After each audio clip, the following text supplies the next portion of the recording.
عابد حفیظ عابد صاحب یہ بتائیے گا 2022 کو آپ معیشت کے حوالے سے اور ٹیکسز کے حوالے سے کس طرح دیکھتے ہیں؟ دیکھیں ٹیکس ایئر 2022 جو تھا ایک سال بڑا ایک میں سمجھتا ہوں کہ ایک مایوس کن رہا پاکستان کے لیے، معیشت سے، سیاست کے حوالے سے اور دیگر حوالے سے۔ اس میں دیکھیں اگر ہم بات کریں ایف پی آر کی، تو ایف پی آر نے جو اپنے ٹارگٹ ہیں جو 30 جون 2022 تک تھے اس کے تو تقریباً قریب پہنچ گیا، لیکن اس کے بعد یہ جو ٹارگٹس ان کے تھے 30 دسمبر تک 31 دسمبر تک کے تھے، اس میں ایف پی آر کو تقریباً 228 ارب کا جو سیٹ ٹارگٹ تھا اس کا شارٹ فال کا سامنا ہے۔ اب اس کا شارٹ فال جو ہم دیکھتے ہیں اس کی وجہ یقیناً ایف پی آر ہی نہیں ہے، اس کی وجہ یہ بھی ہے کہ اس ملک میں سیلاب کے آنے کے بعد اور معیشت کے سلو ہونے کے بعد جو اکنامک ایکٹیویٹی ہے وہ بڑی سلو ہو گئی ہے۔ جب اکنامک ایکٹیویٹی سلو ہوگی اور جب بزنس رن نہیں کرے گا تو الٹیمیٹلی اس کے نتائج جو ہیں وہ معیشت نے بھگتنے ہیں، اور ٹیکس کی کم کلیکشن بھی اس کی ایک صورت ہے۔ تو میں سمجھتا ہوں کہ ٹیکس کی جو کم کلیکشن ہے وہ معیشت کا مکمل طور پہ نہ چلنا اور بزنس کا مکمل طور پہ اس کا پہیہ نہ چلنا اس کی ایک بہت بڑی وجہ ہے۔ اب آپ دیکھیں کہ 2022 میں جب سے سیاسی عدم استحکام کا یہ ملک شکار ہوا ہے، مارچ 2022 سے لے کے اب تک کے حالات جو ہیں وہ قابو میں کسی طور پہ معیشت کے نہیں آ رہے۔ جب پہلے وزیر خزانہ اس گورنمنٹ کے تھے مفتیٰ اسماعیل، تو وہ آپ نے دیکھا کہ آئی ایم ایف سے قرض لینے کے لیے جو کہ ہم پچھلی گورنمنٹ کے لیٹ کرنے کی وجہ سے بہت سخت نتائج پہلے ہی بھگت رہے تھے، تو بہت ساری سخت شرائط اس ملک میں ماننی پڑیں۔ جب وہ شرائط مانی تو آپ کی الٹیمیٹلی آپ کا ڈالر جو ہے، آپ کے ملک میں ڈالر مہنگا ہو گیا، آپ کے روپے کی قدر گر گئی۔ دوسرے نمبر پہ آپ کے روپے کی قدر گرنے کے ساتھ آپ کا پٹرول مہنگا ہوا، تو پھر اکنامک جو ایکٹیویٹی ہے وہ سلو ہوئی۔ تو اس سارے نتائج کا جو خمیازہ ہے وہ عام عوام کو بھگتنا پڑتا ہے۔ اب عام عوام کے لیے زندگی کی جو روزمرہ کی اشیاء لینا اور زندگی گزارنا بہت مشکل ہو گیا۔ پاکستان میں جو مہنگائی ہے اس کا گراف تقریباً 25% سے زیادہ جا رہا ہے، اور یہ بڑا الارمنگ ہے پاکستان کے جیسے ملک کے لیے۔ اور میں سمجھتا ہوں کہ لوئر مڈل کلاس کو تقریباً ختم ہی ہو اس وجہ سے جو ہے وہ اس کو بہت زیادہ مسائل کا سامنا ہے۔ اس کے بعد رہی سی کسر جو ہے وہ بجلی کے بلوں نے نکال دی کہ آپ نے آئی ایم ایف کے کہنے پہ بجلی کا جو ریٹ تھا وہ بہت زیادہ کر دیا، اور بجلی کے ریٹ کی وجہ سے نہ صرف انڈسٹری متاثر ہو رہی ہے بلکہ آپ کا گھریلو جو صارف ہے اس کے لیے بھی بہت پریشانی ہے۔ اور وہ ظاہری بات ہے جو یونٹ وہ 25 سے 30 روپے میں پہلے اس کو مل رہا تھا، اب وہ اس کو 45 روپے میں مل رہا ہے، اور بجلی کا جو کمرشل یونٹ ہے وہ 65 روپے تک اس کو مل رہا ہے یا 70 روپے تک مل رہا ہے۔ تو ابھی اس کو مہنگا کرنے کی مزید جو تجاویز آ رہی ہیں، اس کے بعد بڑی مایوسی ہوتی ہے اور بڑا اندھیرا سا فیل ہوتا ہے کہ یار یہ کس طرح چلے گا یہ والا سلسلہ اگر اس سے بھی مہنگی بجلی ہو گئی، کیونکہ اس بجلی کے مہنگی ہونے کی وجہ سے گھریلو مسائل یا بجٹ کے تو مسائل ہیں ہی، لیکن جو ہم صنعتوں کے مسائل دیکھتے ہیں وہ بڑے گمبھیر ہیں کہ ہماری صنعتوں کو، ہماری پروڈکٹ کو ایکسپورٹ میں ہمارے لیے مقابلہ کرنا بڑا مشکل ہے انٹرنیشنل مارکیٹ میں۔ تو وہ بھی ایک مسئلہ اپنی جگہ ہے، جب ایکسپورٹ کم ہوگی اور امپورٹ زیادہ ہوگی تو اس کے اپنے مسائل ہیں جو کہ ابھی تک چل رہے ہیں۔ ہمارا جو تجارتی خسارہ ہے وہ بہت زیادہ اوپر تک چلا گیا ہے۔ تو اس لیے میں سمجھتا ہوں کہ معاشی طور پہ اور ٹیکسز کے حوالے سے یہ سال 2022 جو ہے وہ بڑا مایوس کن رہا ہے۔ رہی صحیح کسر ہماری جو ہے وہ سیلاب نے جو ہے وہ خراب کر دی کہ سیلاب اتنا وہ ظالم سیلاب اور اتنا سخت جو اس کے نتائج ہیں معاشی طور پہ وہ حکومت کو، اداروں کو اور اس ملک کی جو پہلی ہی بیٹھی ہوئی معیشت ہے اس کو بھگتنا پڑ رہے تھے، تو وہ اس سے زیادہ جو مسائل ہیں وہ گمبھیر ہو گئے۔ تو میں سمجھتا ہوں کہ اس کے علاوہ ہم نے دیکھیں یوبی صاحب جو مین مسئلہ ہے وہ یہ ہے کہ ہم کچھ چیزیں ہمیں سیکھنی چاہیے کہ یار یہ غلط ہو رہا ہے یا یہ ٹیکسز زیادہ ہو رہے ہیں یا اخراجات زیادہ ہو رہے ہیں، تو اس کو مینج کریں۔ بدقسمتی سے 2022 میں بھی ہم نے کچھ نہیں سیکھا، یعنی ہم نے یہ کٹ نہیں لگایا کہ ہم نے کون کون سے اپنے اخراجات جو کہ چاہے دفاعی مد میں ہیں یا سول سرونٹ کے اخراجات کے مد میں ہیں یا اور غیر ضروری ادارے جو ہیں ان کے اخراجات ہیں، یا جو ایسے ادارے ہیں جو کہ اس ملک کی معیشت پر بوجھ ہیں، اور یا جو ادارے نقصان کر رہے ہیں مسلسل اس ملک کی معیشت پر بوجھ ہے، تو ہم نے یہ نہیں سوچا کہ اس کا نقصان کا اضالہ کم کیسے کر سکیں گے۔ دیکھیں جتنا بھی ہم ٹیکس اکٹھا کر لیں، ہم 7,000 ارب کے قریب پہنچ جائیں، چاہے ہم 10,000 ارب کے قریب بھی پہنچ جائیں، جب تک ہم اپنی جو آؤٹ پٹ ہے، جو ہماری جہاں پہ خرچہ کرنا ہے وہاں کے ہم اپنے اخراجات جو غیر ضروری ہیں وہ کنٹرول نہیں کریں گے، تو میں سمجھتا ہوں اس ملک میں بہتری نہیں آئے گی۔ عابد حفیظ عابد صاحب، یہ بتائیے گا کہ آپ پاکستان ٹیکس بار کو پریزنٹ کرتے ہیں اور 36 ٹیکس بار آپ کے انڈر میں آتی ہیں، کیا مطالبات آپ نے FBR سے کیے اور کون سے مطالبات منوائے؟ جی یوبی صاحب، الحمدللہ پاکستان ٹیکس بار ہماری جو ہے وہ 36 جو ٹیکس بارز ہیں مختلف شہروں کی، اکراس دی پاکستان یہ باڈی ہے، اور یہ ریپریزنٹ کرتی ہے سارے پاکستان کے ٹیکس پیئر کے جو نمائندے ہیں، ان کو ہم ریپریزنٹ کرتے ہیں۔ الحمدللہ ہم نے ہر فورم پہ، ہر جگہ پہ، چاہے وہ لوکل RTOs ہیں، FPR ہیں یا منسٹری آف فنانس ہے، کسی بھی جگہ پہ جو بھی پرابلمز جو کلیکٹیولی آ رہی ہیں، جو ٹیکس کے حوالے سے جو لوگوں کی پرابلمز تھیں، ان کو ہم نے آگے بچایا اور ہم نے کسی حد تک حل بھی کروایا۔ آپ کو یاد ہوگا کہ جب یہ اس دفعہ ریٹرنز آئی ہیں تو اس میں کافی ساری خامیاں تھیں، 7E کا ٹیب نہیں تھا، پھر ریفنڈ ایڈجسٹمنٹ کے حوالے سے وہ جو ٹیب اویلیبل نہیں تھا، ریفنڈ ایڈجسٹمنٹ پچھلے سالوں کی وہ کر نہیں رہا تھا، اور بہت سارے نقائص تھے جو کہ ریٹرنز میں شامل تھے، جس کو ہم نے بار بار ان کو لیٹر لکھ کے، ان کو خطوط لکھ کے، ایک تو ہم نے ریکویسٹ کی FPR سے کہ آپ اس کی ڈیٹ کو ایکسٹینڈ کریں تاکہ کریکٹ ریٹرنز جو ہیں وہ لوگ فائل کر سکیں،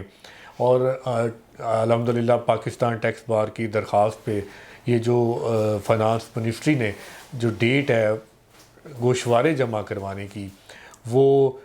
15 دسمبر تک جو ہے وہ چلی گئی، اور ڈے بائی ڈے اس میں انہوں نے 15 دن کا یا 30 دن کا ٹائم دے کے میکسیمم کوشش کی کہ میکسیمم لوگ جو ہے وہ اپنی ریٹرن فائل کر سکیں۔ اب اس کے بڑی ساری وجوہات تھیں، کچھ سیلاب کے معاملات تھے، ظاہر ہے اس علاقے میں بھی لوگ جو ہیں وہ ریٹرنز جو ہیں وہ کر نہیں سکتے تھے، تو میں سمجھتا ہوں کہ اس حوالے سے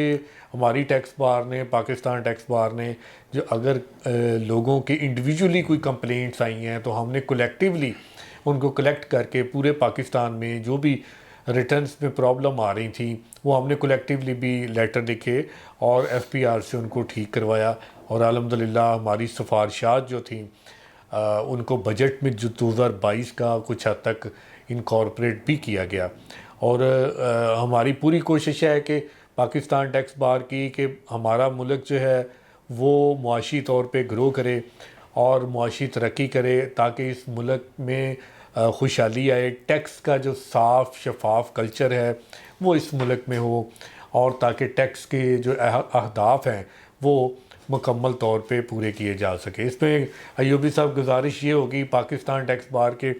حوالے سے کہ ہم یہ چاہتے ہیں کہ ٹیکس کی جو مشین، جب آپ ٹیکس کا ٹارگٹ طے کرتے ہیں تو اس میں اسٹیک ہولڈرز، ایک تو چیمبر ہے، دوسرے نمبر پہ ہم ٹیکس بار ہے، تو ان کو لازمی طور پہ ہر سیکٹر میں، ہر علاقے میں اس سے متعلق انپٹس جو ہیں وہ لینا چاہیے، تاکہ ہم گورنمنٹ کی ہیلپ کر کے اس کو بہتر طریقے سے انفورس کر سکیں کہ اگر ہم ٹیکس کی ادائیگی جو ہے وہ بہتر اور آسان کروا سکیں اور لوگوں کے لیے سہولتیں دے سکیں، خوف و ہراس والا معاملہ FPR کا ختم کروا سکیں، تو میں سمجھتا ہوں کہ اس ملک کے لیے بہت بہتری ہوگی، اور یہ پاکستان جو ہے وہ ترقی کی راہ پہ چلے گا۔ تو اس لیے میں سمجھتا ہوں کہ ہماری جو کاوشیں ہیں ابھی تک ہم ان ٹچ ہیں پاکستان ٹیکس بار جو ہے FPR کے ساتھ، منسٹری آف فنانس کے ساتھ، اور اس ملک کے عوام کے ساتھ، کہ تاکہ سب کے مسائل جو ہیں وہ ہم